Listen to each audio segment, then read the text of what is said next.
Bago ang lahat mga kaibigan, naka-sale ngayong araw sa Shopee itong Under Armour Curry 2. Ang ganda ng sapatos na ito na dati ay mabibili pa ng 5,270. Ngayon ay mabibili na lang ng 2,897. Ang laki po ng bawas, kaya ano pa ang hinihintay nyo?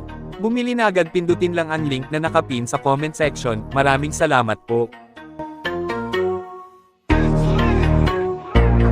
So ayun mismo, sa report ni Shams ay nagkausap umano ang kampo ng New York Knicks at ng kampo ng Milwaukee Bucks tungkol sa trade kay Giannis Antetokounmpo.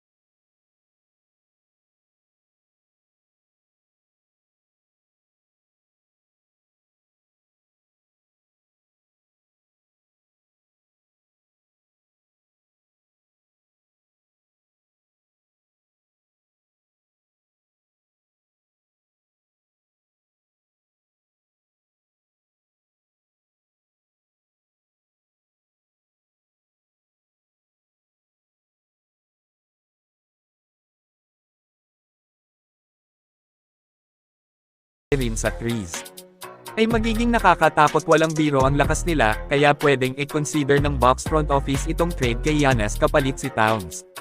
Kayo mga kaibigan, ano ang masasabi nyo kung sakaling matuloy ito? Mag-comment lang po. To the corner, Anunoby puts it on the floor, shot clock at 8.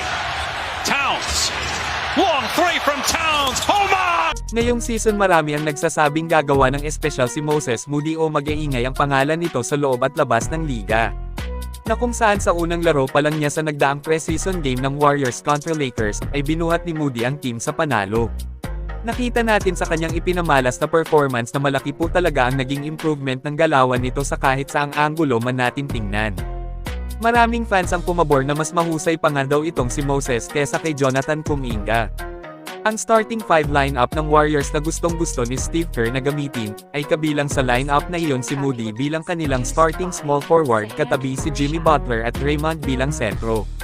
Gusto ni Kerr ang lineup na ito kasi ito nga daw po yung lineup na nagbigay ng maraming panalo sa team nila last season. Pero marami ang naniniwala na ang pinaka-nakakatakot na lineup ng GSW ay gawing sentro si Al, kasi nga palag ito sa mga naglalakihang lineup ng mga kalaban.